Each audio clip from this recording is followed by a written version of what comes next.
kulanti wacan daawadayaal ku soo dhawaada warka midnimo media qodobada ugu doorkarona waxaa kamid ah qarax ismiidaamin ah oo goordhow ka dhacay Dhuusamareeb gudoomiyaha gobolka Banaadir oo muwaadin Soomaaliyeed u soo celiyay guri laga haystay muddo ka badan 28 sano ciidamada xoogga dalka oo dagaal kula wareegay deegaano ka tirsan Shabeellaha Hoose qaramada midoobay oo cambaaraysay qaraxii ka dhacay Kismaayo gudoomiyaha gobolka Banaadir oo daahfuray wajiga labaad ee ololaha isxilqaan ee nadaafada caasimada xoolihii ka dhoofay Somaliland oo lagu xanibay dalka Sacuudi Carabiya waa maalinimo axada taariikhdu ay ku asaysan tahay 14 July sanada 2019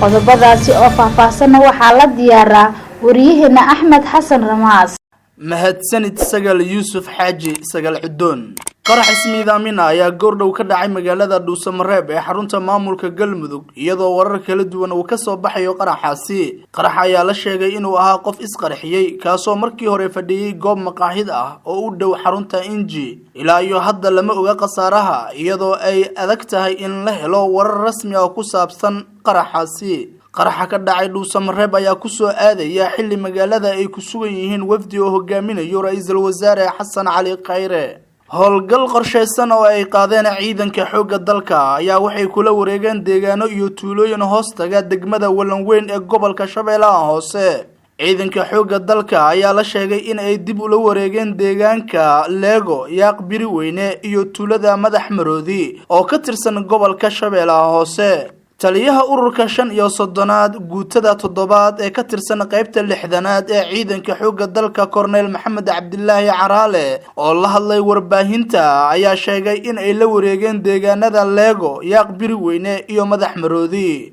gudoomiyaha gobolka Banaadir ahna duqa magaalada Muqdisho injineer Cabdiraxmaan Cumar Cusmaan injineer Yariisow ayaa muwaadin Soomaaliyeed Luul Maxamed Axmed Luul Dikriyo ku wareejiyay guri ay lahayd oo laga haystay muddo 28 sano ah injineer Yariisow ayaa tilmaamay in dadkii deganaa guriga ee diiday in ay baneeyaan sharciga la horgeyn doono ayna xabsi muteysan doonaan isla markaana lagu soo dalacayo kiro 28 sano ah Luul Maxamed Axmed oo ahayd muwaadinka lahayd mulkiyada guriga ayaa uga mahadceliyay maamulka gobolka Banaadir dadaalka joogtada ay ku bixiyeen dib u soo celinta gurigeeda oo sanado badan ka maqnaa dhanka kale gudoomiyaha gobolka Banaadir ahna duqa Muqdisho injineer Cabdiraxmaan Cumar Cusmaan injineer Yariisow ayaa sheegay in la bilaabayo wajiga labaad ee olole nadaafadeedka 2 biloodlaha ah ee isxilqaan isla markaana 17 degmo ee caasimada mid walba loo shaqaaleysiinayo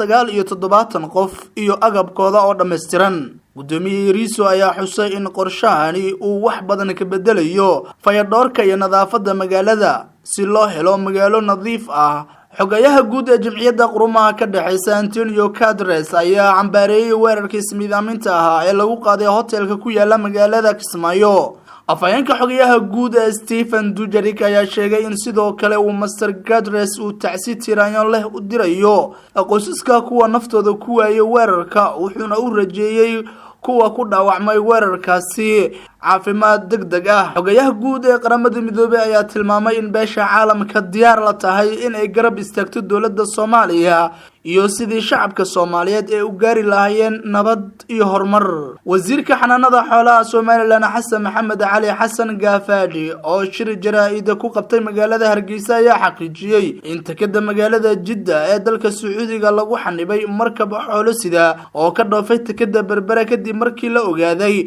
in xoolaha saaran aysan shahaadada caafimaad ka haysan dawladda federaalka Soomaaliya wasiirka ayaa xukuumadda federaalka Soomaaliya ku eedeeyay in kadib markii ay ka war heshay in markabkaasi takada Berbera ka dhoofay ee dadaal xoog leh ku bixisay sidoo hadalku u dhigay sidii xanibaad loo saari lahaa markabka iyo xoolaha saaran Somaliland ayaa horay uga biyo diiday in ay shahaadada caafimaad ee ka qaadato dawladda federaalka Soomaaliya ayadoo sheegtay in ay tahay dawlad ka madax banaan Soomaaliya inteeda kale guudaan inta ayaan ku soo gabagabeynayna daawadayaal war wixii dal idaafaha caalamka inaga soo gaaray oo aad kala socoteen midnimo media warkana waxaa si wada jir halkan idinkaga soo jeedinayay Sagal Yuusuf Xaaji Sagal Cudoon iyo anigoo Axmed Xasan Ramaas tan iyo kulan dambe nabadgelyo